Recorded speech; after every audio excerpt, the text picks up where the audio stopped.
It was on a particularly colorless November morning that I found myself once again at Baker Street, lulled by the familiar ticking of the mantel clock and the low crackle of coal in the grate. Outside, a stubborn fog crept along the gutters of Marylebone, seeping in through the window panes like an unwelcome caller. Sherlock Holmes, wrapped in his Persian dressing gown, stood before the hearth with fingertips pressed together, his gaze not on me but on a small, crisply folded card in his hand. "You are just in time, Watson," he said without turning. "I believe this may be the most curious communication I have received since the singular business of the albino leech collector." "Indeed," I replied, settling into my usual chair. "You look rather as though you've seen a ghost." Holmes raised one brow and handed me the card. The lettering was black and severe, the kind favored by undertakers. "You are respectfully invited to the memorial service of the late Mr. Horatio Denham, to be held at Halberd Crescent Chapel, Thursday, November 14th, 11 o'clock sharp." My eyes narrowed as I read the next line, scrawled hastily in the margin. "You may recall attending Mr. Denham's funeral." "So did I, Mrs. Marjorie Denham." I glanced up at Holmes. "You've attended this man's funeral already." "Precisely 1 year ago," he replied, pacing toward the window. "A quiet affair, no signs of foul play. His death was attributed to a pulmonary embolism, natural causes, confirmed by Dr. Clarence Biddle, a country physician with a good reputation and poor eyesight." "And now his widow is holding another service?" I asked, baffled. Holmes nodded. More curiously still, she sent out notices. "You don't hold a second funeral without explanation unless you wish to provoke inquiry." I was about to ask for more details when Mrs. Hudson entered with the morning tea. She glanced at Holmes as if to suggest he had worn grooves in her Persian rug. "Another case, Mr. Holmes?" "Something delightfully improbable, Mrs. Hudson. I shall be traveling to Belgravia this morning. Please see that the suit with the frogged cuffs is pressed." She gave a small sniff, which might have meant either approval or disapproval, and left us. "Come, Watson," Holmes said, clapping his hands together. "We are expected at Halberd Crescent, and I suspect Mrs. Denham's reasons for inviting me are not merely social." The fog had thickened as we hailed a cab, its tendrils curling like smoke around the handsome wheels. The journey was slow, the driver muttering under his breath about near-invisible crossings and reckless carriages. Holmes was silent for the better part of the ride, his brows drawn in that peculiar furrow that indicated that some matter, whether scientific or human, had arrested his full attention. "Horatio Denham," he muttered finally. "Retired colonial administrator. No children. Lived modestly after, returning from Ceylon. No scandal, no debts, no enemies of record. Yet his widow chooses to exhume the past. Why?" We arrived at Halberd Crescent Chapel, a grey stone building sandwiched between tall Georgian houses, like an old coin lodged in a ledger. A small group of black-clad figures stood gathered outside, murmuring beneath black veils and thick coats. There were no tears, no signs of grief. Only curiosity and, in some faces, discomfort. Mrs. Marjorie Denham was easy to spot. She stood under the wrought iron arch, tall and still, with a face that seemed to belong to an etching, severe, deeply shadowed, yet refined. Her gloved hands clutched a black umbrella, not yet raised against the encroaching drizzle. "Mr. Holmes," she greeted as we approached, "I had hoped you'd come. And this must be Dr. Watson, your chronicler." Holmes inclined his head. "You have me at a disadvantage, madam."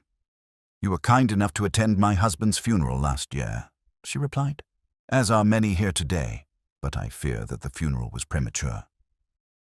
"Premature," I echoed. Mrs. Denham's lips pressed together as though composing themselves against an invisible wind. "There has been a complication. Come inside, both of you. I'd rather not speak out here." The interior of the chapel was small and severe, with dark pews and a plain altar.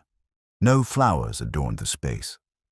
Holmes observed every detail, his eyes scanning the floor, the walls, and the faces of those who had followed us in. Mrs. Denham led us to a side vestry. Once the door was closed, she turned to face us with the directness of one who had decided that politeness was an unnecessary adornment. "Last Thursday," she began, "I received an unsigned letter. It bore no return address, no signature, only one sentence written in a clear, precise hand. 'The man you buried is not the man you married.'" Holmes showed no reaction, but I could not suppress a small intake of breath. "Did you inform the police?" I asked. "Number." The message was too vague, too cruel, and, I feared, too mad. I showed it to no one. But it wormed its way into my thoughts. I began to revisit small memories, inconsistencies, habits that had changed just before his death. Holmes interjected smoothly, "And you decided to invite all those who attended the first funeral, to see who might flinch." "Precisely," she said. "I want to see who finds the second funeral inconvenient." Holmes leaned forward slightly. "And may I ask, Mrs. Denham, was your husband's body ever viewed after death?" Her lips tightened. "Number, he died suddenly in his sleep. I was advised it would be distressing, unnecessary." "Who made that decision?" "Dr. Biddle and the undertaker." I deferred. Holmes straightened. "And the body? Where was it buried?" "Brompton Cemetery, in my family's plot." He nodded thoughtfully. "I shall require the name of the undertaker, the details of the death certificate, and your permission to examine any relevant correspondence." "Of course. You shall have everything." As we returned to the chapel, Holmes whispered to me, "Watson, mark my words. Either Mrs. Denham has lost her reason, or someone buried the wrong man." Outside, the bell tolled. Once again, Horatio Denham was being laid to rest, and yet, somewhere in that small congregation, Holmes suspected, stood the first crack in a quietly constructed lie. "Keep your eyes open," Holmes murmured as the mourners filed in. "Observe who watches the coffin too closely and who avoids it altogether." The mystery, as so often, had begun not with a crime but with an impossible question. Who had been buried beneath the stone marked Horatio Denham? And why was his widow burying him again? "Now," Holmes said as the chapel doors shut behind us, "the game, my dear Watson, is most decidedly afoot." The service passed without incident, and yet I could not escape the creeping sense that the assembled mourners, however subdued in their external expressions, were grappling with more than grief. It was a peculiar sort of tension, more a wariness than sorrow, that hung in the chapel air, like dust stirred from long-closed ledgers. Holmes stood toward the back, unmoving, his profile carved in silhouette against the soft flicker of candlelight. Though he gave no sign of emotion, I recognized the stance. Arms loosely folded, eyes half-lidded but alert. His mind, I was certain, was working at some inward mechanism invisible to the rest of us. When the ceremony concluded, we filed out slowly into the courtyard, now veiled in a soft drizzle that pocked the paving stones and deepened the greys of the sky and earth alike. A solitary sexton passed by with a black umbrella tucked under one arm, nodding deferentially as he went. Holmes tapped my arm. "Watson, I would like to walk with Mrs. Denham privately for a moment. Observe the others. Engage them if you can. We are fishing today, and our net must be broad." With that, he joined the widow beneath the chapel archway. I watched as they drifted a short distance from the rest, their conversation inaudible but earnest. Meanwhile, the remaining guests milled in small clusters, reluctant to leave yet unwilling to speak too freely. I approached a middle-aged gentleman with a pointed beard and the faded regimental bearing of a man who once wore medals and now wore only memory. He stood alone near the wrought iron gate. "Forgive me," I said with a polite nod. "Doctor?" "John Watson. I believe we both attended Mr. Denham's first funeral, though I regret we did not meet." The man turned. His blue eyes were cautious, but not unfriendly. "Colonel Nathaniel Wycombe," he said. "Horatio and I served together in the Ceylon administration, tea exportation mostly. We were never close, but I respected the man. Never imagined I'd be giving him 2 send-offs. A strange circumstance," I offered neutrally. "Strange indeed, and unnecessary, if you ask me. Once a man's buried, leave him in peace. No good comes from dredging up bones or memories. You think Mrs. Denham was unwise?" His jaw tightened. "I think grief takes odd shapes. For some, it's weeping. For others, it's theatre." He gave a brief, stiff nod and strode off without another word. A second figure, this one younger, with slicked back hair and a pocket square far too jaunty for mourning, watched the colonel go, then drifted toward me. His tone was almost conspiratorial. "Funny, isn't it?" he said. "All of us back here again. Like a cursed anniversary." "And you are?" I inquired. "Gregory Leach. I handle estate matters. Mr. Denham's last will and testament crossed my desk. Nothing strange in it. A clean affair. Everything to Mrs. Denham. No debts, no contested legacies." "Had you known him personally?" "Oh, no. Only by correspondence. Dry man, I gather. Dry and punctual. The sort who used fountain pens and full salutations. Rare breed." His eyes flicked toward Holmes and the widow, who were now just returning from their private conversation. "And yet," he added, "it does strike one as peculiar that a man should need 2 funerals, and neither with an open casket." He winked, then vanished into the mist like a stage magician with a bad conscience.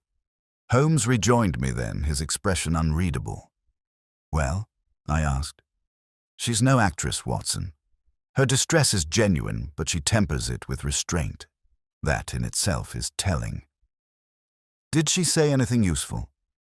"She repeated her story, word for word, not a tremor of inconsistency, but it is what she omitted that intrigued me." Holmes glanced back at the chapel door. She never mentioned that her husband had grown distant in his final weeks. Yet her manner suggests she noticed it. Something changed in the household rhythm. She felt it, but perhaps could not name it. "Grief clouds the memory," I offered. Holmes shook his head. "Grief distorts, but it rarely deletes. We forget names, not patterns, and I believe a pattern here has shifted." We returned to Baker Street by cab, Holmes remaining nearly silent the entire ride.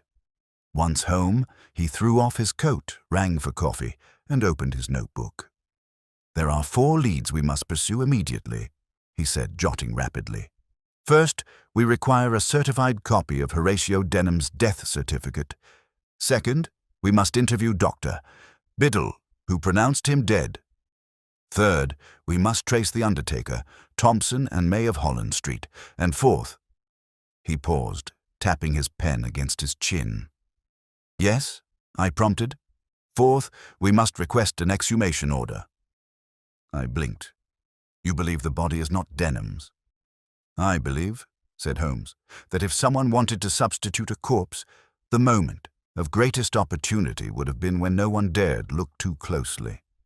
But to substitute a body, surely that would require a fresh corpse of similar build and age. Indeed. Which is precisely why this case is worth pursuing.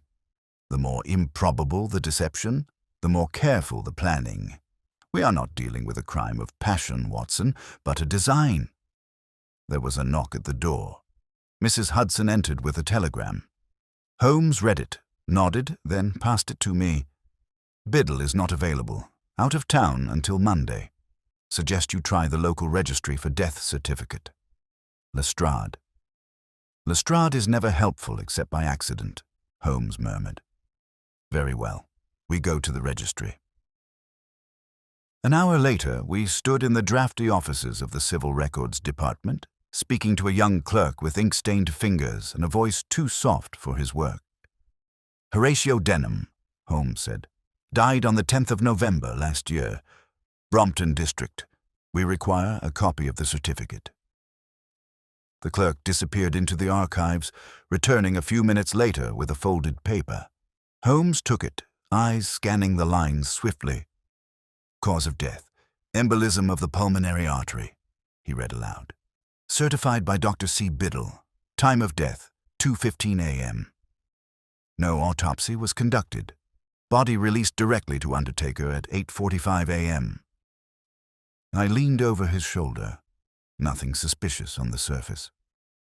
Number. But note the tightness of timing.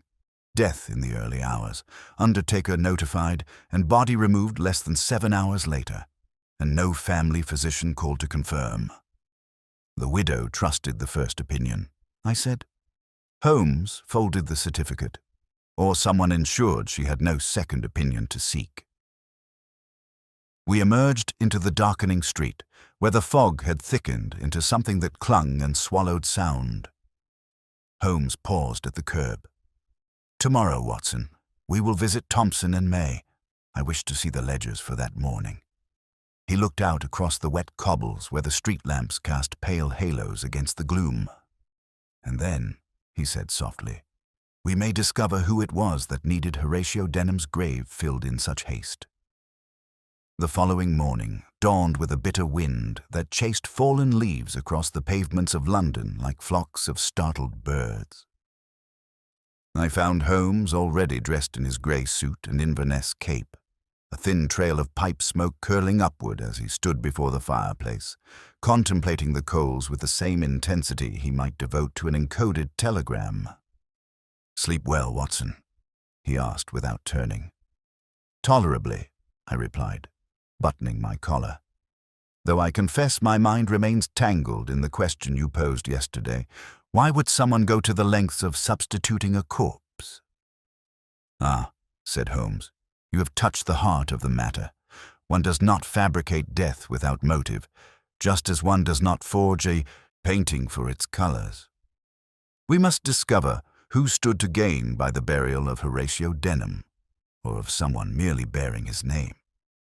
We departed Baker Street shortly after breakfast, making our way by cab through the damp bustle of Kensington toward Holland Street, where Thompson and May operated their funeral services in a building that was part chapel, part office, and part discreet warehouse for the city's silent departures. The shop front bore a simple placard, gold letters on matte black, and the windows were curtained with respectable grey damask. Inside, the air was faintly perfumed with lilies and old wood polish. A gentleman of ample girth and mournful expression greeted us, his round spectacles catching the light as he bowed slightly. "Mr. Holmes, Dr. Watson, I am Ernest May. How may we serve you this morning?" Holmes stepped forward, calm and civil. "We come on a matter requiring tact and clarity, Mr. May. One of your former clients, the late Mr. Horatio Denham, was interned last November under your firm's supervision. His widow has requested clarification regarding certain details." Mr. May blinked slowly. "Ah, yes, I remember the case. A quiet burial. No family beyond the widow, if I recall correctly." "Indeed," Holmes said. "Would it be possible to view your ledger entries from the date in question, particularly those regarding the collection, handling, and identification of Mr. Denham's remains?" There was a hesitation, a brief flicker in the man's composure, but it passed like a shadow behind glass. He nodded and withdrew into a back office, returning moments later with a heavy black-bound ledger, the edges thumbed and slightly faded. He laid it on the counter and turned to a bookmarked page. "Here we are, November 10th. Body received from 27 Halberd Crescent at precisely 8:47 a.m. Signed by my assistant, Timothy Cray." Holmes leaned in. "May I?" "By all means." Holmes traced the entries with his long fingers. "Collected by T. Cray. No anomalies noted. No requirement for embalming. Burial arranged for the 12th. Coffin type, mahogany veneer, medium size, standard fittings. Identification confirmed by house physician." "Which would be Dr. Biddle," I added. Holmes paused at the bottom of the page. There is no mention of Mrs. Denham having viewed the body. No, said Mr. May, adjusting his glasses. Some families wish to, others do not. We never press the matter. Did your assistant Cray speak with her? He would have, yes. He managed the collection. Where is Mr. Cray now? Mr. May's brow furrowed slightly. He left our employ in March, took up work in Brighton, something to do with shipping. I could forward a letter if you wish. Please do, Holmes said. And one final question. Were there any unusual cases that week? Unclaimed bodies? Emergencies? May pursed his lips. Let me think. There was one, yes. A drowning pulled from the Thames. John Doe. Brought in by the police to be stored until identification, but he was claimed 2 days later. Do you recall by whom? Mr. May hesitated again. That I do not. The record should be at our storage facility on Finchley Road. Holmes closed the ledger. Then I believe our next call lies there. Thank you for your assistance, Mr. May. You've been most obliging. We returned to the street, Holmes silent until we had walked a full block into the wind-blown morning. Watson, he said at last, there are 2 possibilities now worth entertaining. Either Horatio Denham was never buried at all, and some other man lies in his place, or Denham did die, but someone else had a vested interest in his name continuing, alive or dead. Why go to such lengths? I asked. It seems madness. Holmes shook his head. It is not madness, but calculation. When men forge identity, it is rarely for sentiment. Money, guilt, blackmail, those are the currencies of false funerals. As we approached the tram line, Holmes hailed another cab and directed the driver toward Finchley Road. The storage facility for Thompson and May was less adorned than their front-facing chapel, a brick building of low, unmarked doors and shuttered windows, surrounded by a quiet yard of withered hedges and black gravel. An elderly clerk let us in, leading Holmes through a corridor lined with stacked ledgers and filing cabinets. After some rummaging, he produced a smaller volume, marked Unidentified and Transfers. Holmes flipped rapidly until he stopped at a line dated November 9th, the day before Denham's recorded death. John Doe, male, approximate age 65, recovered from the river near Millbank. Cause of death, drowning, brought to Thompson and May. No injuries noted. Identified and claimed by... He narrowed his eyes. Claimed by H. Denham, Holmes read aloud. Address, Halberd Crescent. My blood chilled. Then, Denham claimed a body the day before he himself died? Holmes nodded grimly. Or someone claiming to be Denham did. He snapped the ledger shut. Watson, we must speak to Mrs. Denham again, and with speed. This is no longer a question of mistaken identity. This is the planting of a corpse. We left at once, but the sky had begun to dim once more, and the air had turned to mist. By the time we arrived again at Halberd Crescent, Holmes's expression had hardened into something close to fury, rare for him, but not unwarranted. Mrs. Denham received us in her drawing-room, still dressed in the subdued black she had worn at the chapel. She appeared older than she had only a day before, paler, more drawn, as though the weight of suspicion were beginning to press visibly upon her shoulders. Mr. Holmes, she said, voice firm despite her visible fatigue. Have you found something? Holmes inclined his head. I must ask you a delicate question, madam. Did your husband, on the 9th of November last year, leave the house unexpectedly? She blinked. I believe so. He said he had errands. He left before noon and returned only in the evening. Why? And was he agitated when he returned? Her voice faltered slightly. Yes, he was pale, distracted. He barely touched his supper and retired early. I assumed it was the weather. Holmes gave a sharp nod. He had gone to identify a body. A man pulled from the river. She stared at him. But why? Who was the man? That, Holmes said, is what I intend to find out. There was a silence after Holmes's pronouncement, long and taut, like the moment before a porcelain vase topples from the mantel. Mrs. Denham stood motionless, her dark skirts rustling faintly as she gripped the back of a nearby chair. Her lips parted slightly, then closed again.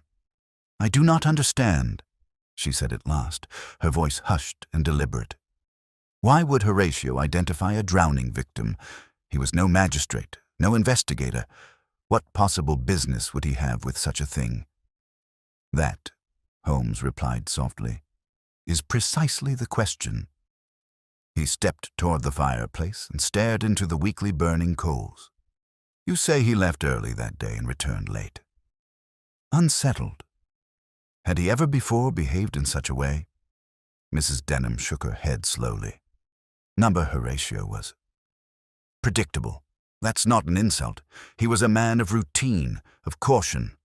His habits were as steady as the chapel bell. But that day, it was as though a gust of foreign air had followed him in. He barely looked at me when he returned. He retired without asking for his tea.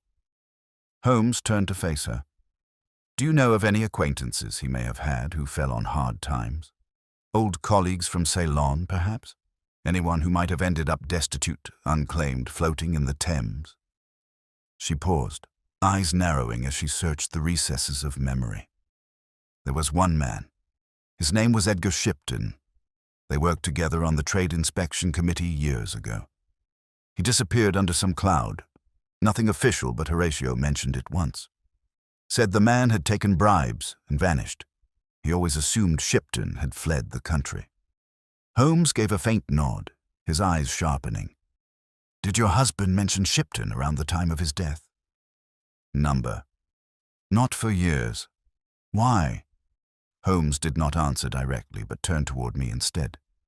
"Watson, I need the post-mortem records of all drownings pulled from the Thames between the 7th and 9th of November last year. We shall visit the coroner's office at once. If this John Doe bore any resemblance to this Shipton, we may have found the crack in this facade." Before we departed, Holmes faced Mrs. Denham once more. "One final question, madam. Did your husband, before his death, withdraw a large sum of money, or make changes to his will?" She blinked. "No, changes to the will. And as for money, I recall him visiting the bank that week, Thursday, I think, but he told me nothing of its purpose." Holmes bowed slightly. "Thank you. You've been most helpful. And I urge you, should any further letters or visitors come in the coming days, inform me at once."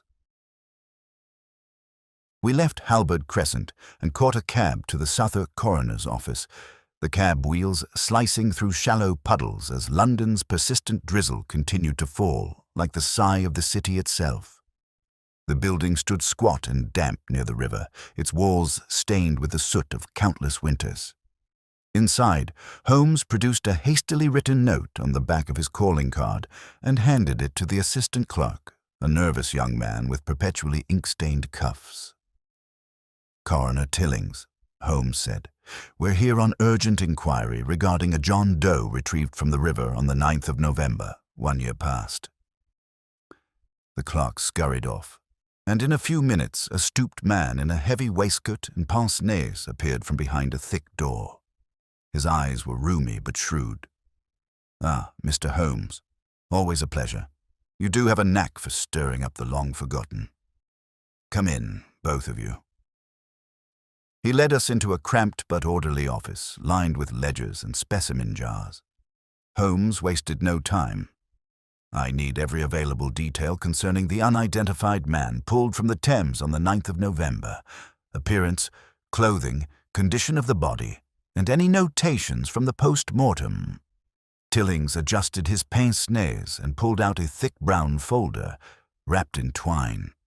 "We had 3 bodies that week, but only one John Doe matching your time frame. Let's see. Male, Caucasian, estimated age 60 to 65. Build, medium. Height, 5 feet 9. Hair, thinning gray. No identifying papers. Clothing, wool trousers, heavy overcoat, no hat, No distinctive marks except for a faint scar across the left palm and what appears to have been the remnants of an old tattoo on the right shoulder.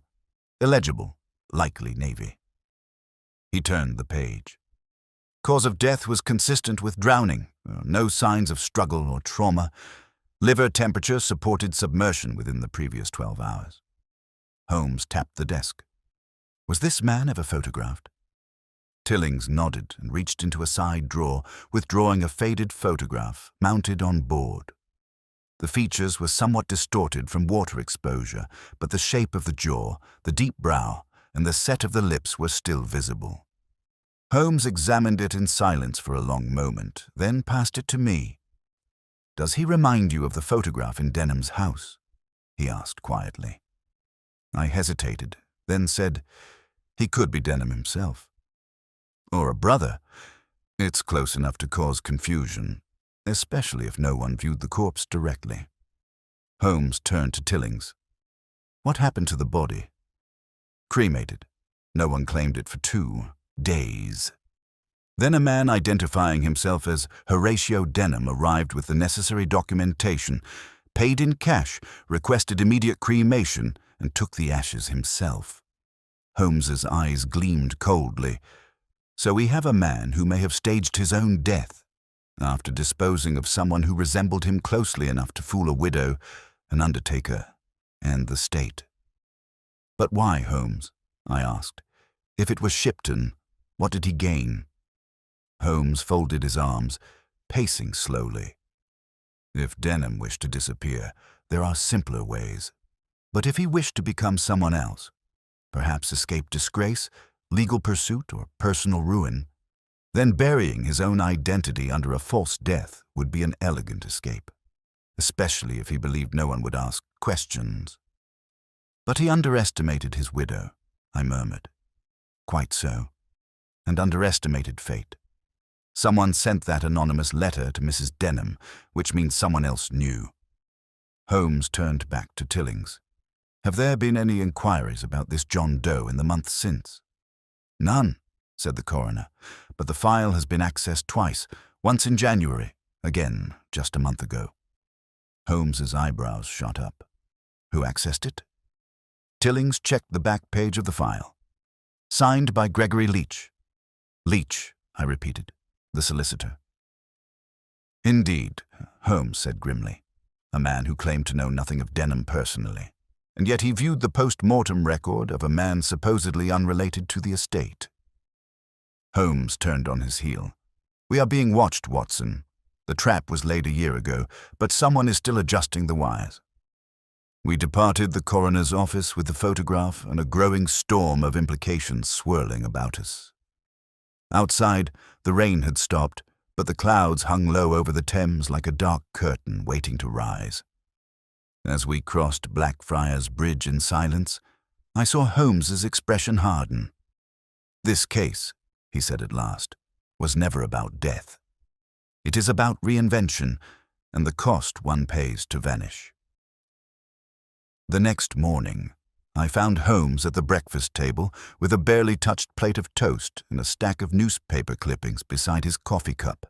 He was scanning a document with the intensity of a jeweler examining flawed emeralds. "Watson," he said without looking up, "our solicitor friend Gregory Leach is not merely a purveyor of dusty testaments and probate disputes. He has connections that merit deeper inspection." I sat down, pouring myself a cup of coffee. "Connections to whom?" "To a certain insurance underwriter in Bishopsgate who approved a policy of considerable size for Mr. Horatio Denham just 6 months before his apparent death." I nearly dropped my cup. "You suspect insurance fraud?" "I no longer suspect, Watson. I assume. The policy was for £5,000, payable upon death with the widow as sole beneficiary. Curiously, it was processed through Leach's office. All entirely legal, if the man truly died." "Good heavens. But that makes the widow the beneficiary, not Leach." Holmes raised a finger. "Yes. But note this. The payout was handled via check to Mrs. Denham's account, managed, as it happens, by Mr. Leach as her executor. It would be a simple matter, with her consent, to transfer or invest the funds under a third-party trust. I frowned. So the solicitor could be siphoning money from her, without her knowledge. Perhaps, or perhaps she is not quite as innocent as she appears. But we must be cautious, Watson. Motive without proof is the root of every failed prosecution. Today, we visited Mr. Leach again, but this time with sharper questions. An hour later, we were shown into the solicitor's offices on Gresham Street, a respectable building with polished floors, oak-panelled walls, and a faint scent of ink and old paper. Leach's secretary, a thin woman with steel spectacles, informed us that he was in consultation but would be free shortly. We were ushered into a waiting chamber lined with legal volumes and stained-glass windows that filtered the morning light into somber hues. Holmes paced. I sat. Precisely 11 minutes later, Leach entered, all smiles and silk cravat. "Mr. Holmes, Dr. Watson. How unexpected. What can I do for you gentlemen this fine morning?" Holmes wasted no time.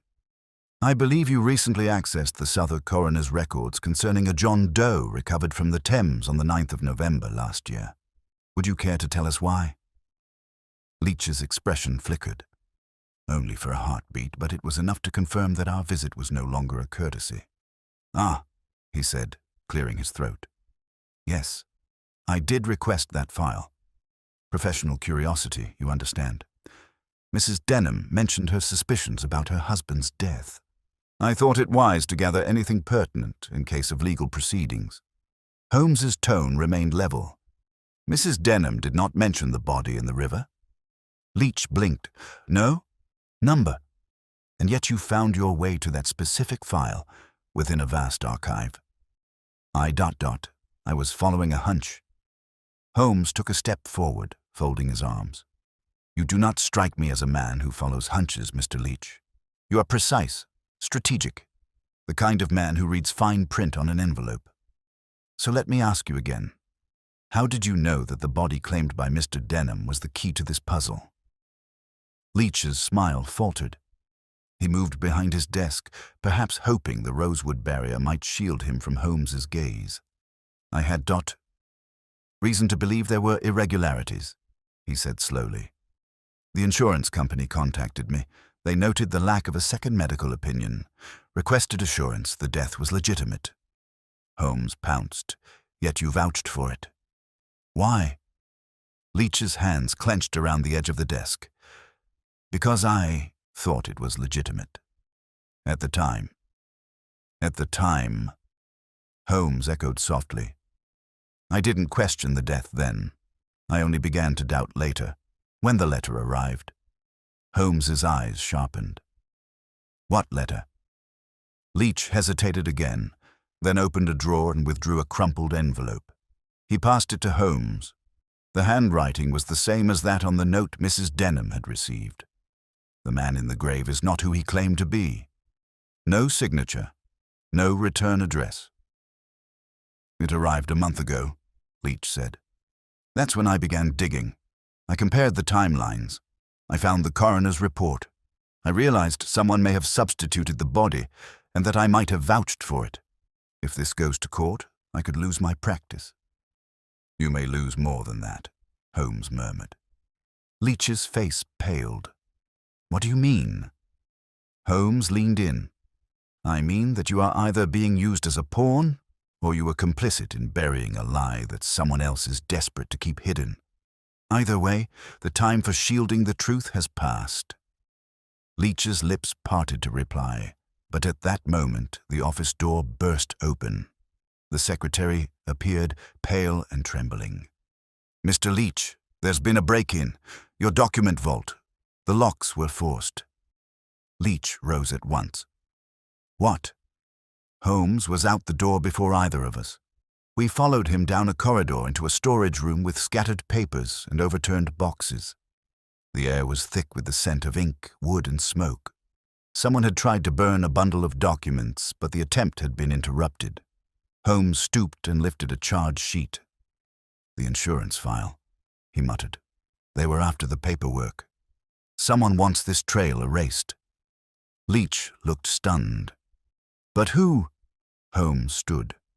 Someone who knows we're closing in. Someone who cannot afford to have the truth reach daylight. He turned to the secretary.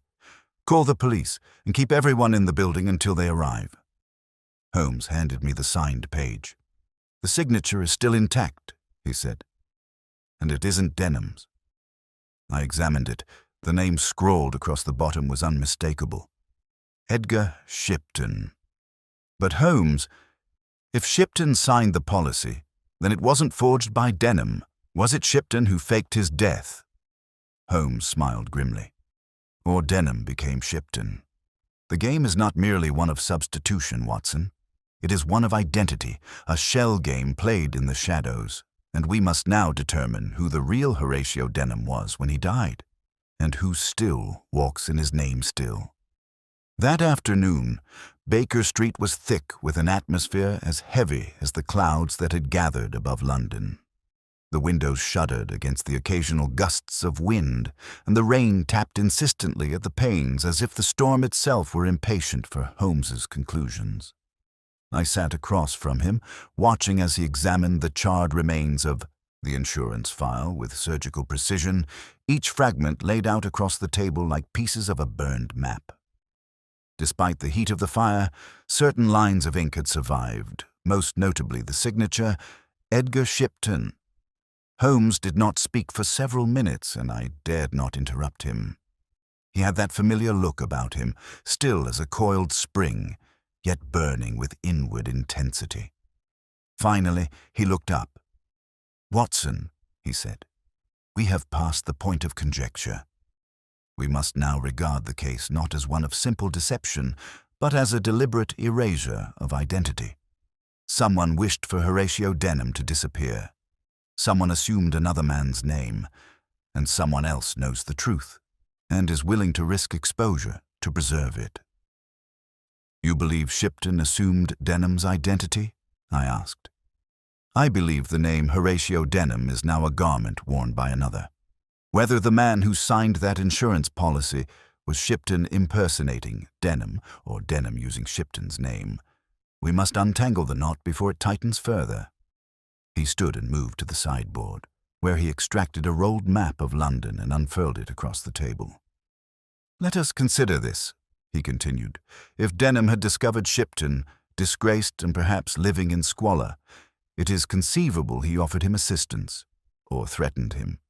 But what if Shipton, upon learning of Denham's life and means, saw a way to resurrect his own reputation under a borrowed name? Wouldn't Mrs. Denham have noticed?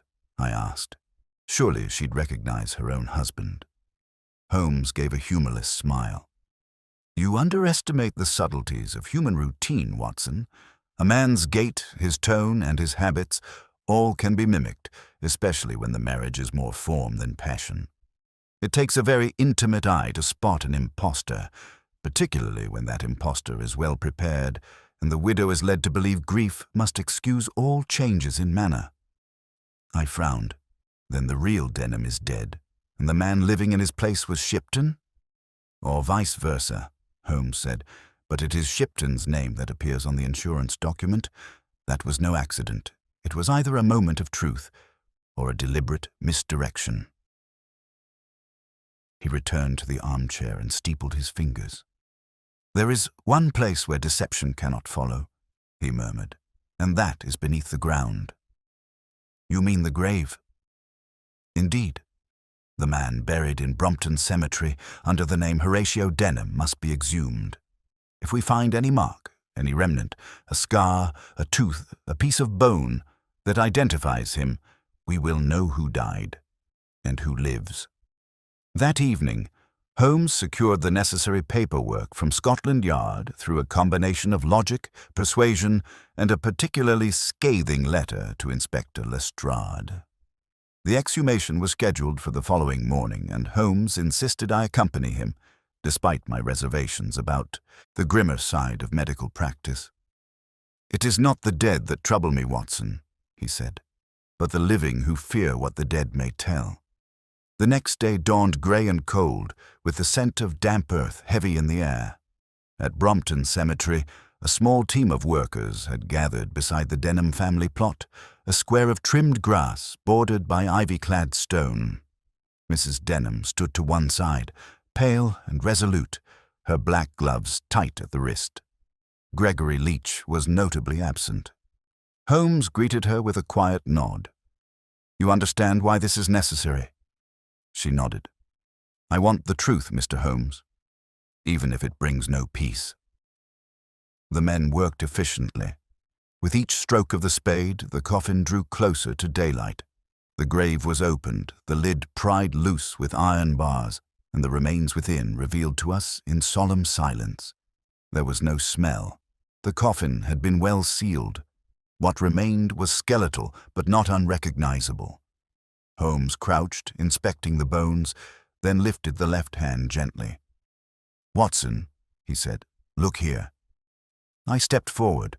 There was a faint ridge on the index finger, a healed break, now long set into the bone. "This fracture," Holmes said, "matches one reported in Denham's medical file. He broke this finger in Colombo 20 years ago during a horse accident. There's also a gold crown on the molar, placed 5 years ago by a Kensington dentist under the name of Horatio Denham." "Then this is the real Denham," I breathed. "Buried here all along." Holmes nodded. "Which means the man who signed the insurance policy as Edgar Shipton, shortly before the burial, was indeed someone else." "Shipton, alive and posing as Denham?" "Exactly, and what's more, he's still alive." Mrs. Denham let out a slow breath. "Then I wasn't mad. I knew something was wrong." "You were not mad," Holmes said gently. "You were deceived, very carefully, and with precise design." We returned to Baker Street by midday, Holmes now driven by a furious clarity. The pieces were assembling themselves rapidly, and he paced the room with the gait of a man only moments from revelation. "Watson," he said, "we are now hunting a man who faked another's life. And to do that, he needed access, intimate access, to Denham's affairs, habits, and documents.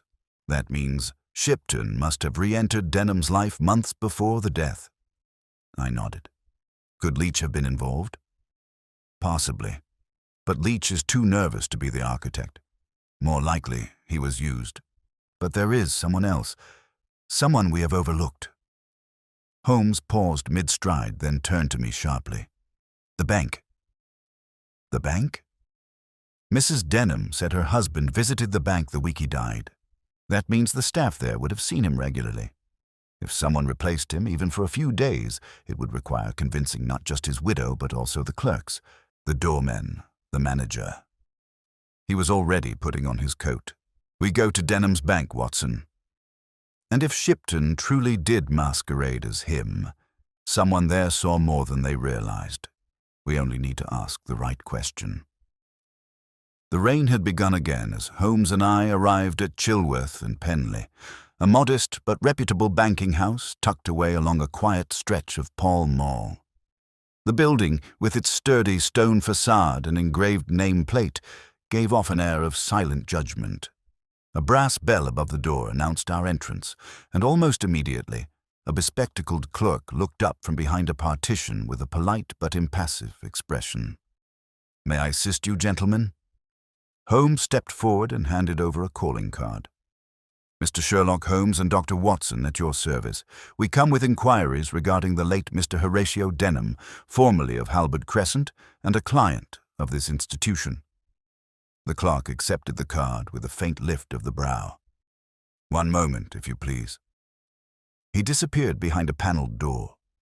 Holmes and I waited in the vestibule, the murmur of ledgers and ledgers in motion barely audible from within. When the clerk returned, he gestured for us to follow him. "You may speak with Mr. Wexley, our branch manager. He oversaw Mr. Denham's accounts personally." We were led into a high-ceilinged office with tall windows draped in dark velvet.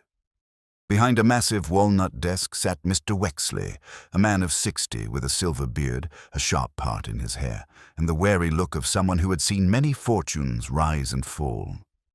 "Mr. Holmes, Dr. Watson, please be seated." I understand this is about the late Mr. Denham. Holmes nodded. Yes, I shall be candid. Mr. Denham, as you may have heard, was buried last year, yet questions have arisen about whether the man who visited your establishment in the days leading to his death was indeed the genuine Mr. Denham. Wexley blinked. I beg your pardon? We suspect an impersonation, a deliberate masquerade.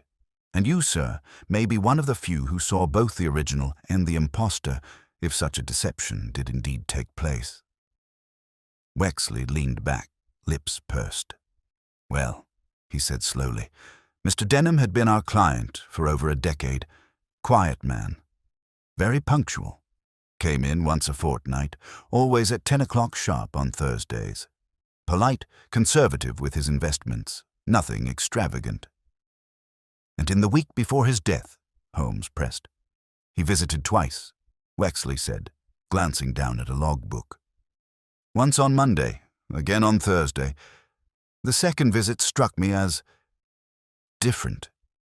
How so? He was early, arrived just after the doors opened. Carried a cane, which I'd never seen him use before, and he wore a glove on one hand, his left. Holmes's eyes narrowed. Gloved hand, you say? Was he injured? I asked, but he waved it off. He said he had cut himself trimming a hedge. Odd, considering he didn't keep a garden. Was his manner changed? Wexley nodded slowly. Less formal, more nervous, eyes darting. He asked to withdraw a large sum, £800 in cash. I offered a draft, but he insisted on notes, said he had to settle a private matter. And you released it? I did. Everything was in order. He knew the passphrase, answered all security questions, and signed in the correct hand. Holmes leaned forward. Mr. Wexley, you said he wore a glove on his left hand. Did he remove it to sign?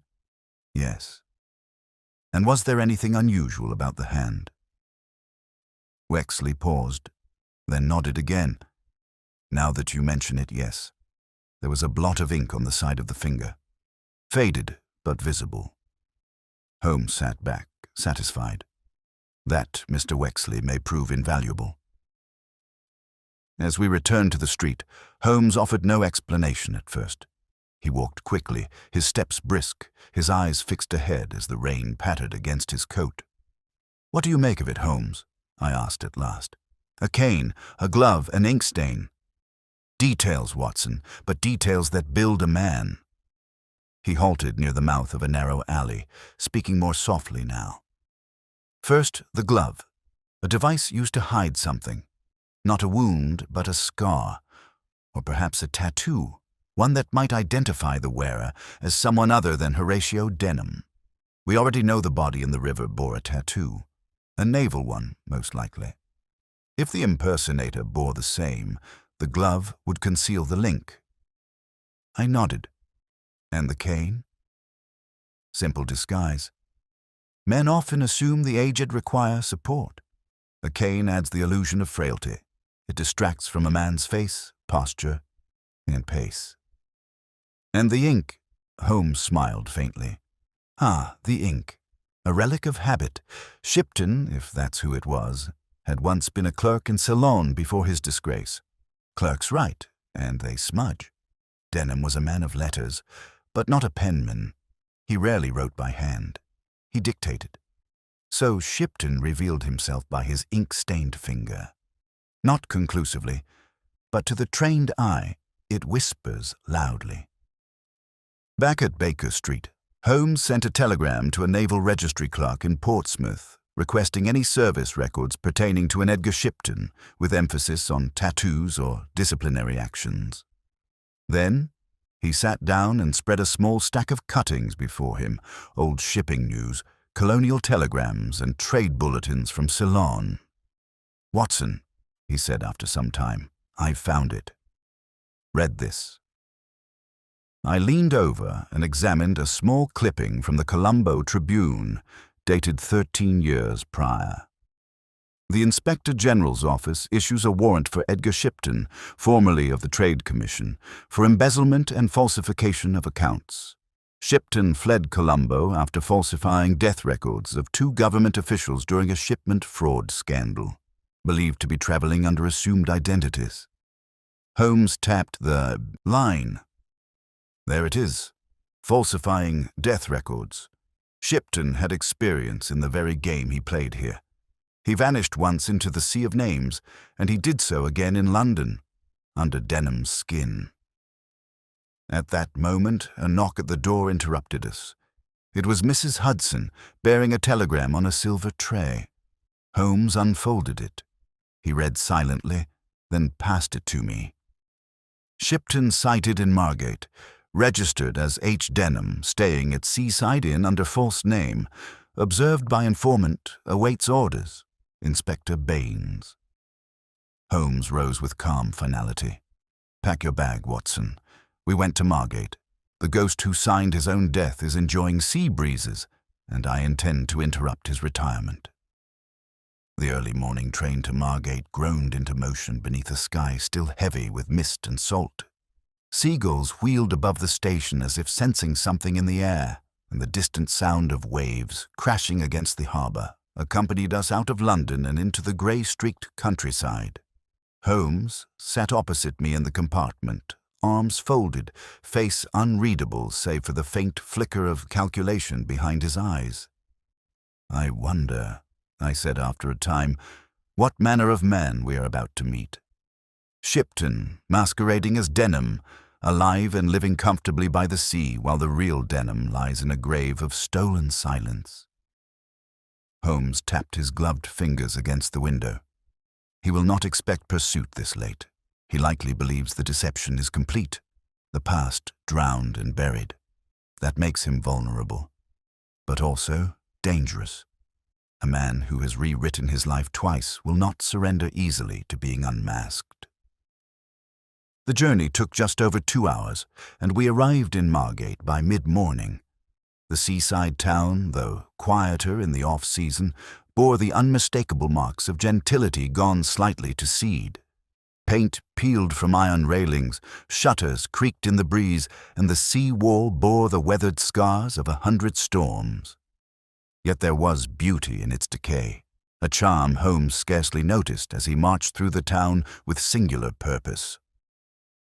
We were met near the promenade by Inspector Baines, a stocky and capable man with a greying moustache and an expression like a badger with a warrant. "Holmes, Doctor. Glad you're here," he said in greeting.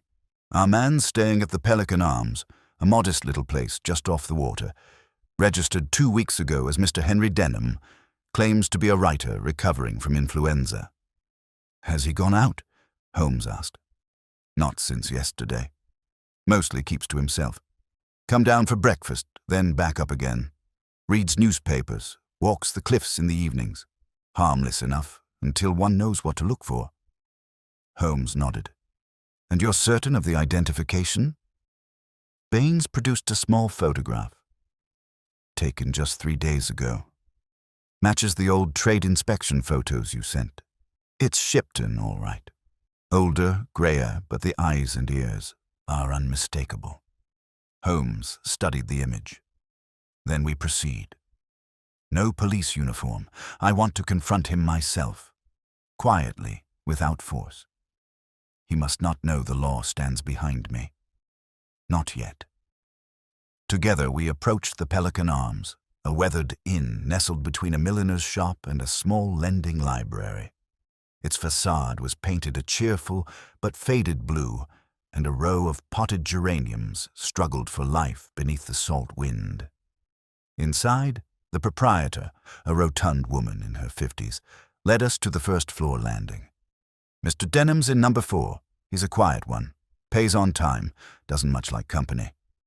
Holmes nodded. "That will change soon." He knocked twice. Silence. Then footsteps.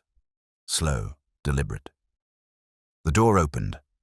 The man who stood there bore the shape of Denham, but now we could see it for what it was, a costume of flesh and gesture.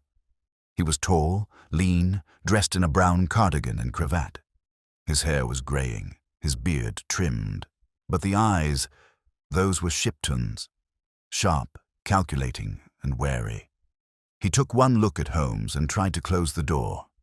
Too late. Holmes stepped inside, swift as a striking adder.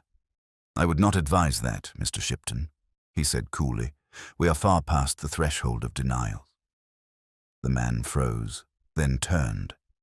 "You've made a mistake," he said, voice calm. "My name is Denham, Henry Denham. I don't know anyone named Shipton." Holmes smiled grimly. "Then allow me to refresh your memory. Edgar Shipton, formerly of the Ceylon Trade Commission, vanished following charges of embezzlement, reappeared in London under the name Horatio Denham, or rather assumed his life after the real Denham died under circumstances you orchestrated." Shipton's jaw tightened, but he said nothing. Holmes continued, pacing slowly.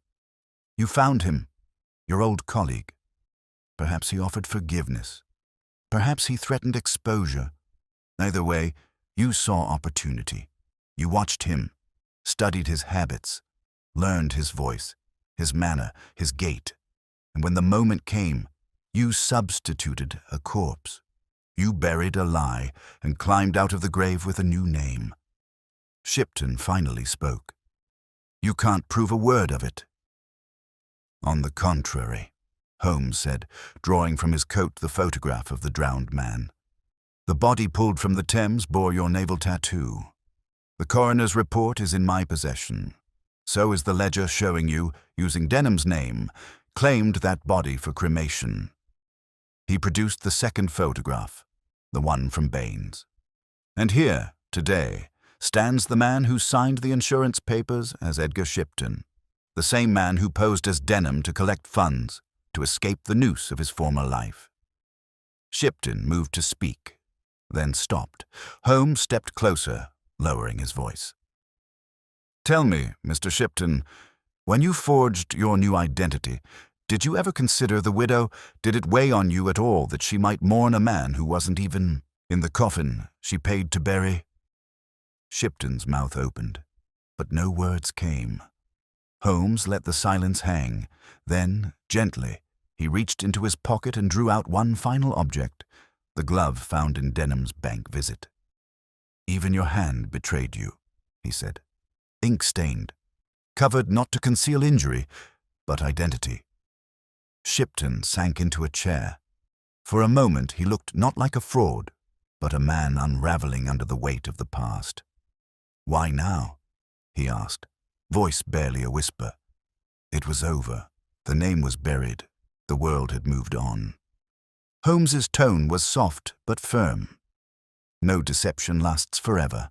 Not when grief sharpens memory. Your mistake was assuming Mrs. Denham wouldn't notice.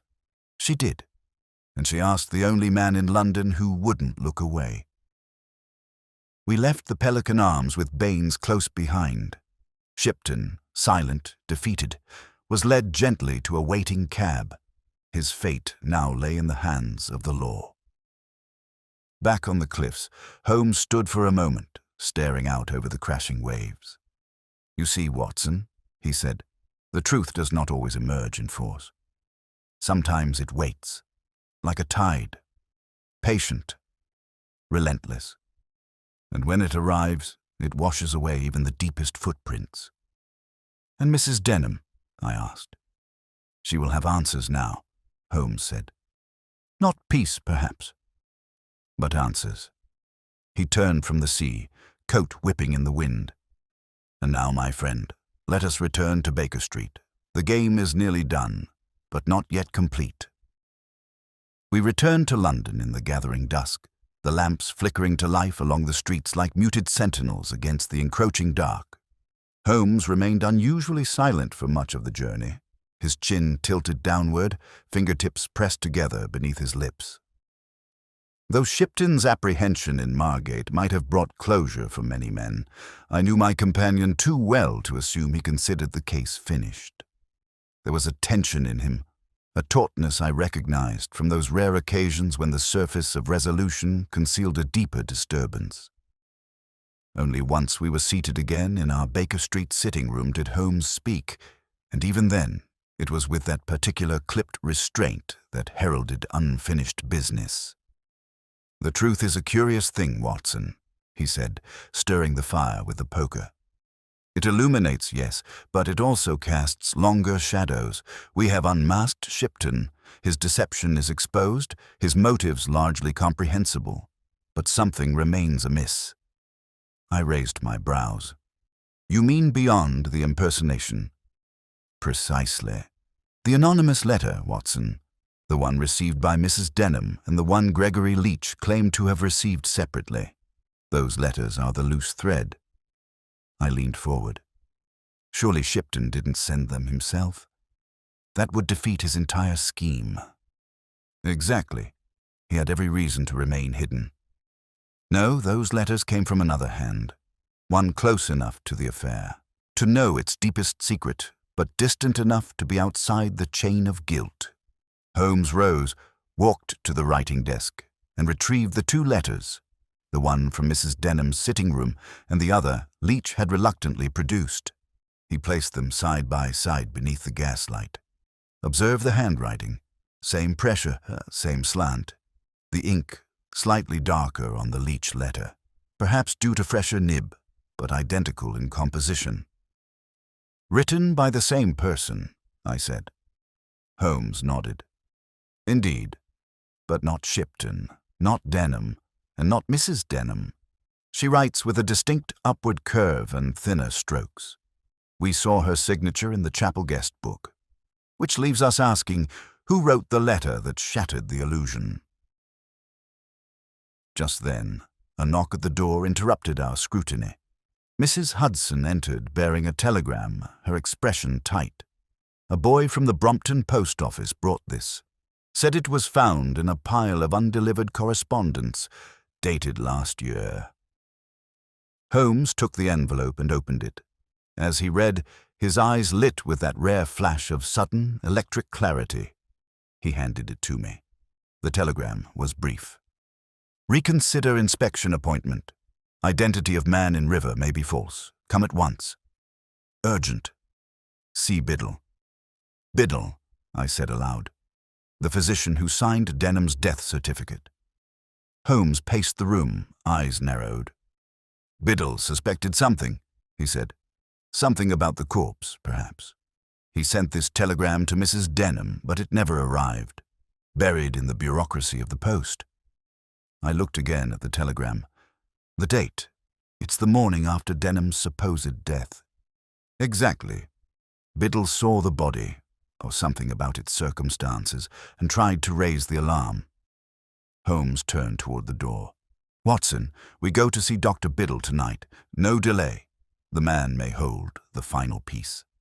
The journey to Richmond, where Biddle now resided in a modest Georgian house tucked behind a surgery, was swift. The doctor, a spare, hawk-eyed man with a silver beard and a thick tweed coat, received us in his drawing room, clearly startled by our sudden arrival. Mr. Holmes? Dr. Watson? You gave me quite the jolt. Holmes wasted no time. Dr. Biddle, you signed Horatio Denham's death certificate last November. You later attempted to send a telegram to his widow. Sis, may I ask what you saw that prompted that message? Biddle's expression hardened. I knew something was wrong, he said slowly.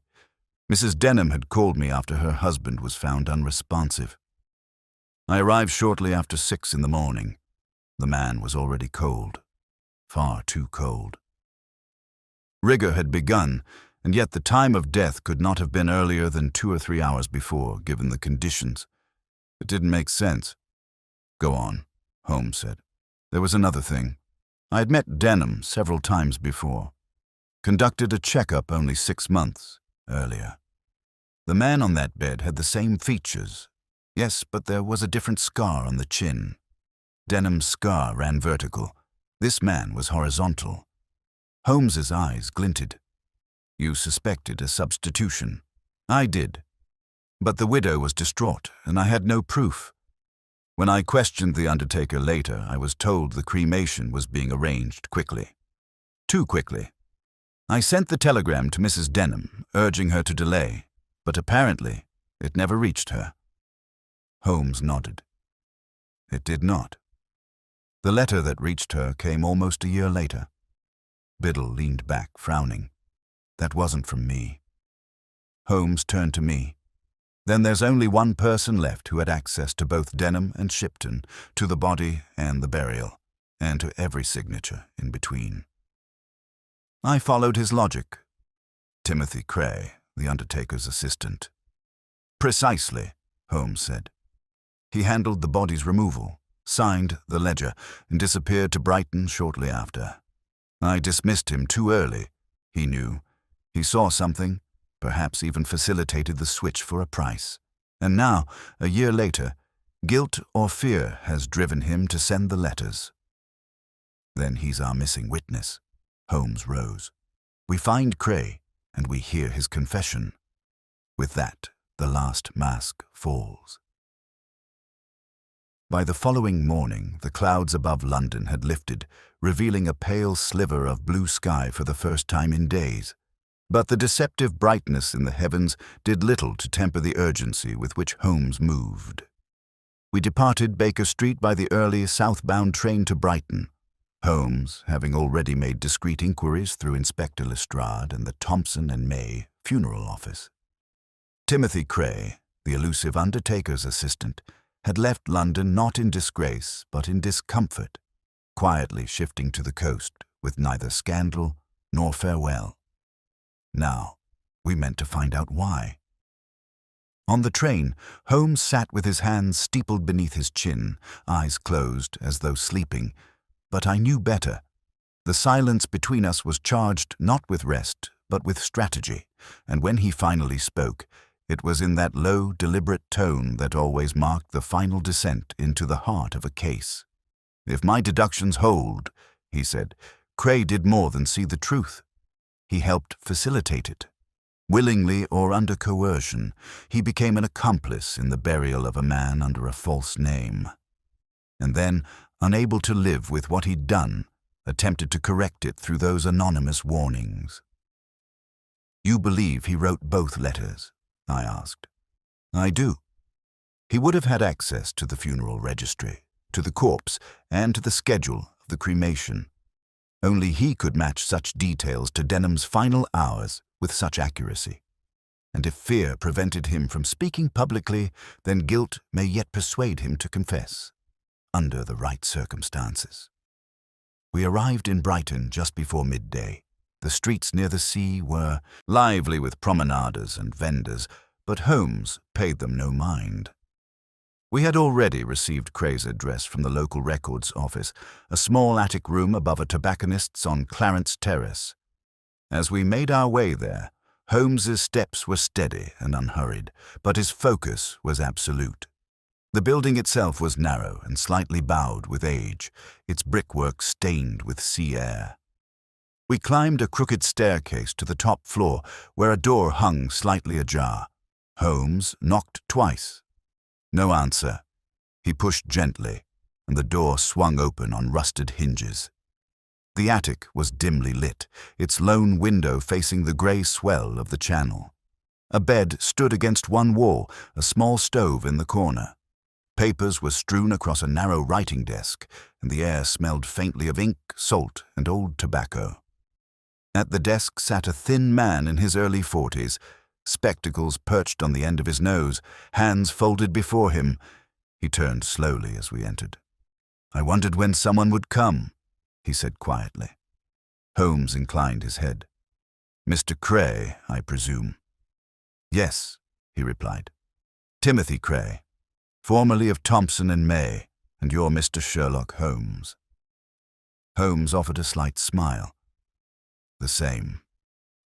Cray gestured toward two rickety chairs. Please, sit. I suppose you want to know why I wrote the letters. That would be a fine place to start. Cray exhaled, as if a burden he had carried too long was now demanding release. I didn't plan to be part of it. You must understand that. When I arrived at Halberd Crescent that morning, I expected the usual arrangement. Grief, a widow, a quiet body. But the man who met me at the door, it wasn't Denham, and it wasn't a servant. Holmes leaned forward. Who was it? Cray's eyes flicked to the window. He said he was Denham's cousin, claimed the widow was too distressed to speak. Told me everything had been arranged already. Paid in cash. Told me not to open the coffin. Said the physician had warned of a contagious condition. The certificate was signed. All proper. And you believed him? No, Cray admitted. But I didn't question it. He had the documents. He spoke calmly, persuasively. I just wanted to get out of that house. There was something off about him. Cold eyes, like he was wearing someone else's skin. And yet you went along with it. I did. I collected the body, never opened the casket, took it straight to our storage room, but something gnawed at me, especially when I saw the name on the ledger, Horatio Denham. I'd seen that name before, years ago when I handled a body claimed by a man with that very name. Just a day prior. Holmes's eyes flashed. The river drowning. Cray nodded. Exactly. I put it together too late. The first man was dumped in the river. Then someone claimed him under Denham's name, cremated him immediately. And then, the next day, another body appeared. Denham again. Or, rather, the real Denham, already dead. I sat back, stunned. You're saying both men were claimed under the same identity within 48 hours? Yes, Cray said, voice shaking now, and I helped bury both. Holmes stood slowly, walking to the window. He spoke without turning. You knew you were part of a deception. Why didn't you go to the police? Cray gave a broken laugh. And tell them what? That I helped bury two men under one name. That I stood by while a widow was lied to and a criminal assumed a dead man's life? I'd lose my position, my reputation, possibly be charged myself. So instead, Holmes said softly, you sent two anonymous letters, one to the solicitor, one to the widow, hoping someone else would pick up the trail. Yes. Holmes turned then, eyes keen. Why now, Mr. Cray? Why finally speak? Cray looked up, defeated. Because I saw the notice, in the Gazette, a second funeral. I knew the widow hadn't forgotten. I thought, if she's brave enough to bury her husband twice, then I should be brave enough to face what I did. There was silence for a long moment. The only sound was the soft shudder of wind against the attic glass. Holmes stepped forward and gently placed a hand on Cray's shoulder. You've done the right thing, he said. The law will take your cooperation into account, but it must be recorded. You will need to testify. Cray nodded, as though relieved. I will, he said. I've kept the ledger pages, the originals. I couldn't destroy them. They're in the drawer. Holmes retrieved them carefully. 2 signed entries, one from the River Corpse, one from the Halberd Crescent collection. Both bore Cray's signature. Both listed Horatio Denham. He looked to me, the faintest smile touching his lips. The web is complete, Watson. The names, the corpses, the letters, all now aligned. The lie is undone. We left Cray's flat under the lowering sky. As we descended the steps, Holmes lit his pipe and exhaled slowly, as though cleansing himself of the final soot of the deception. Shipton wanted to vanish, he murmured. He created a coffin with one corpse, then climbed into a life that did not belong to him. But he made one fatal miscalculation. What was that? I asked. He assumed no one would grieve with suspicion. He paused and looked up into the wind. And he underestimated a widow's memory. It was 2 days after our return from Brighton when the final act of the drama played out in the gaslit halls of Scotland Yard. The confession of Timothy Cray had been transcribed and signed, and the forged ledger pages were now locked safely in Inspector Lestrade's office, their contents causing no small stir among the higher ranks. But the crown jewel in Holmes's methodical dismantling of the deception was yet to come. For Edgar Shipton, once thought drowned, then presumed dead under a new name, and finally revealed as the ghost in another man's skin, was being held in custody, awaiting formal charges. And now, with every piece in its place, Holmes intended to bring down the curtain himself. That morning, I accompanied Holmes to the yard, where a grey drizzle turned the pavement into a slick patchwork of shadow and reflection. Lestrade met us at the main door, his moustache bristling with dampness and thinly concealed irritation. "I must say, Holmes," he muttered, "you've made quite the mess of my docket this week. Half the station's arguing over whether we're charging Shipton with identity fraud, conspiracy to defraud an insurance firm, or accessory to unlawful burial. And the newspapers are sniffing about like foxhounds." "I trust you've kept them at bay," Holmes replied calmly. "For now. But if he doesn't talk soon, I'll have reporters drawing their own conclusions, and we'll all look like fools."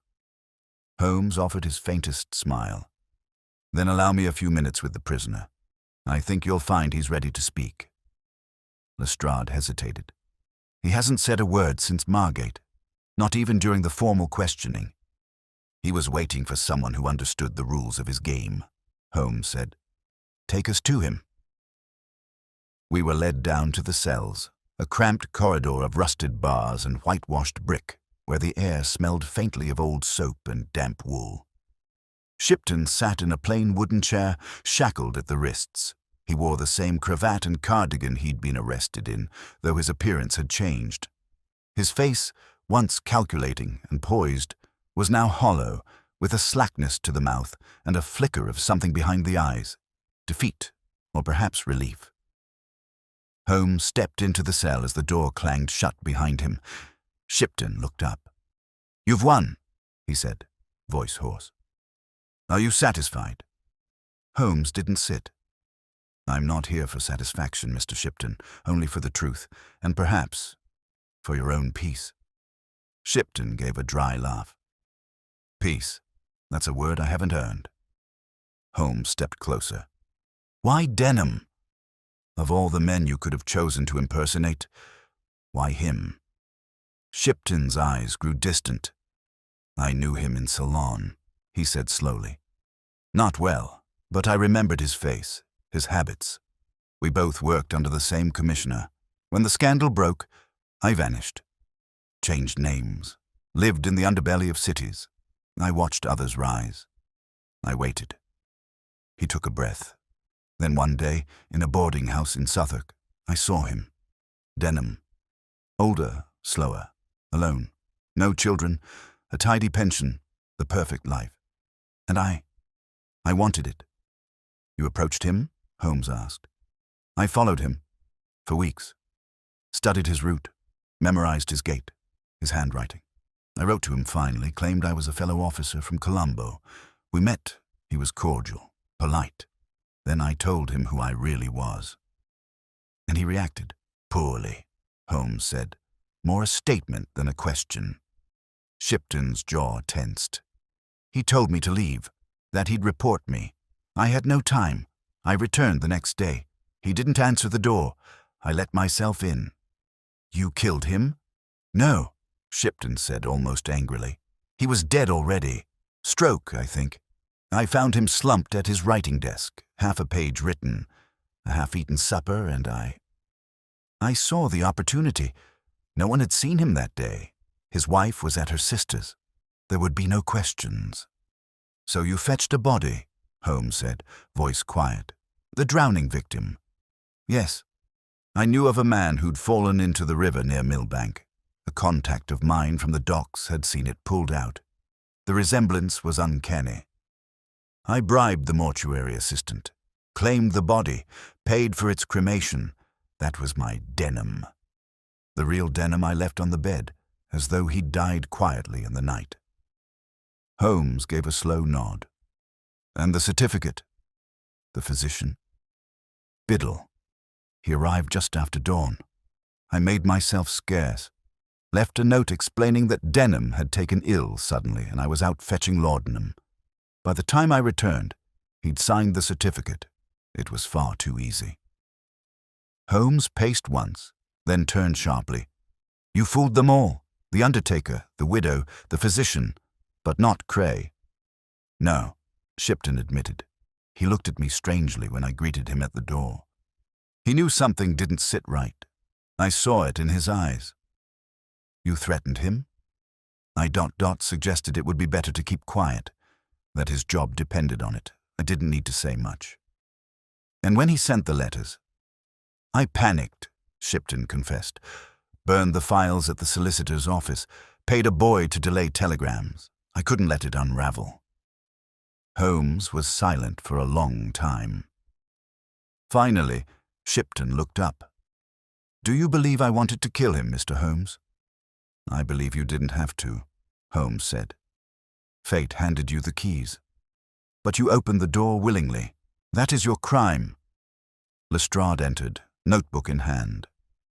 He nodded once to Holmes. Well? He asked. Holmes stepped past him. He's ready to sign, he said. Have your man take it down, but keep him away from ink. He stains his fingers. We emerged onto the street as the drizzle began to ease, the sky lifting just slightly, as though the weight above the city had been relieved. Holmes lit his pipe, walking slowly.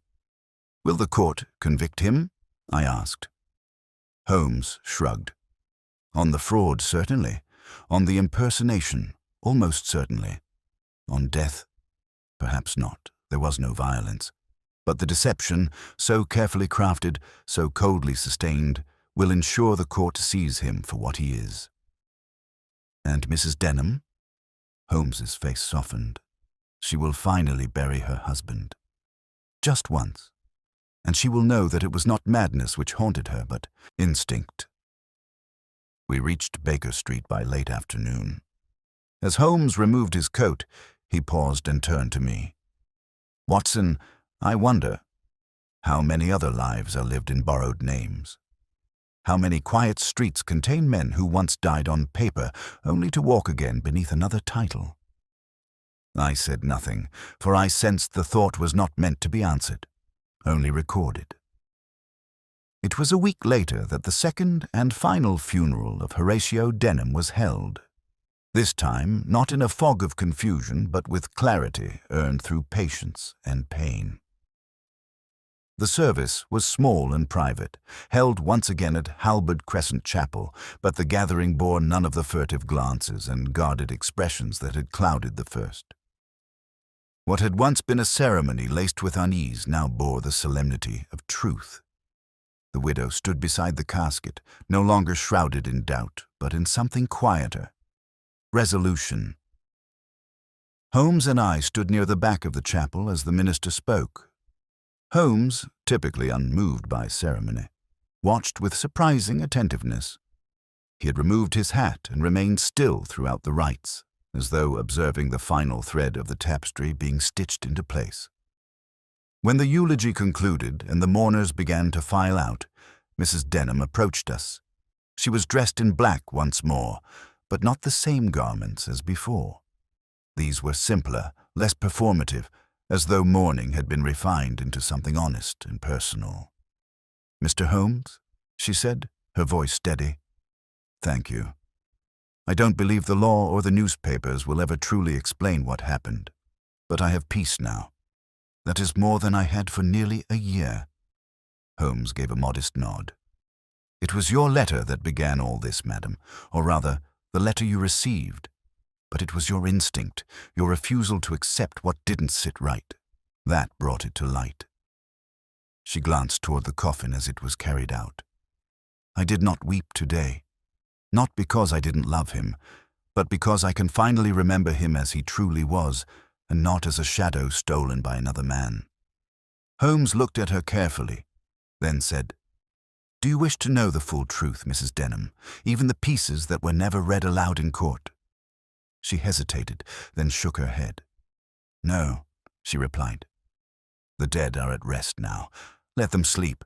The truth is important, but sometimes it does not need to be complete. She offered a small, sad smile, then turned and joined the other mourners by the chapel door. Holmes said nothing for a while as we left the building and followed the cortege to the cemetery. There, the real Horatio Denham was laid to rest under his own name, with his widow as witness and no deception to shadow the soil. The headstone had been altered, not replaced, merely amended. A simple line had been added beneath his name. Beloved husband, laid to rest in truth. As the grave was filled, I noticed that Holmes had turned away, slightly, his gaze resting not on the plot but on the sky above. We walked back toward the carriage in silence, the gravel crunching beneath our boots, the trees rustling in the wind like distant whispers. When we were alone again, I broke the silence. I suppose the courts will have little difficulty with Shipton now, I said. Between the signed confession and crazed testimony, the prosecution seems clear. Holmes nodded. Yes, and yet I imagine his sentence will be less than poetic. Fraud, identity theft, perhaps some charges related to obstructing the burial process. But there is no murder to try him for. He merely waited for death to do his work, and stepped through the opening. A man who impersonated the dead to escape the living, I muttered. It would be fiction if we had not witnessed it. Holmes stopped at the edge of the cemetery path. And what does that say of the world we inhabit, Watson, that fiction finds its way into fact so effortlessly? He knelt briefly, adjusting his glove, then added, This case has troubled me more than I let on. Not because of its complexity, nor even its ethical murk, but because it raises a question that I cannot dismiss. I turned to him. What question? Holmes straightened, brushing off his coat. Whether we are more than the names we wear. If Edgar Shipton, by assuming Denham's habits, manners, and history, could nearly become him, then what truly defines the individual? Is it memory, deed, or merely the record others hold of us? I said nothing for a moment, then offered, He played a part, Holmes, but he never was Denham. Even the best impersonator cannot fake conscience. Holmes glanced at me, a faint smile touching his lips. Wise, Watson, and poetic, let us hope the jury shares your view. We returned to Baker Street in time for the late afternoon post. A letter awaited Holmes, sealed in red wax and bearing the crest of the Colonial Office. He broke it open and read it in silence. More trouble? I asked. Only the kind that walks slowly and waits for us to catch up, he said. Apparently, another gentleman recently returned from the East Indies has been reported missing under suspicious circumstances. Nobody but his estate has already passed into other hands. I raised an eyebrow. Do you believe in another substitution? Possibly, Holmes murmured, or simply a coincidence. But I find I no longer trust coincidences where names and legacies are concerned. He folded the letter and set it aside. I watched him a moment longer. Then I said, Will you write this case down? He shook his head. Number, let this one remain private. A puzzle unraveled not for fame or fortune, but for the restoration of truth to a woman who dared question the narrative given to her. I nodded. We sat in silence for a while, the fire crackling softly between us as dusk gathered at the edges of the sitting room. Outside, the lamplighters made their rounds and the sounds of carriages faded into the background hum of the city. At length, Holmes leaned back and closed his eyes. There is one comfort, he said, almost to himself. The past, once unearthed, cannot be buried twice. And with that, the case of the widow who hosted her husband's funeral twice passed into memory, not as one of Holmes's most public triumphs, but as one of his most quietly profound victories.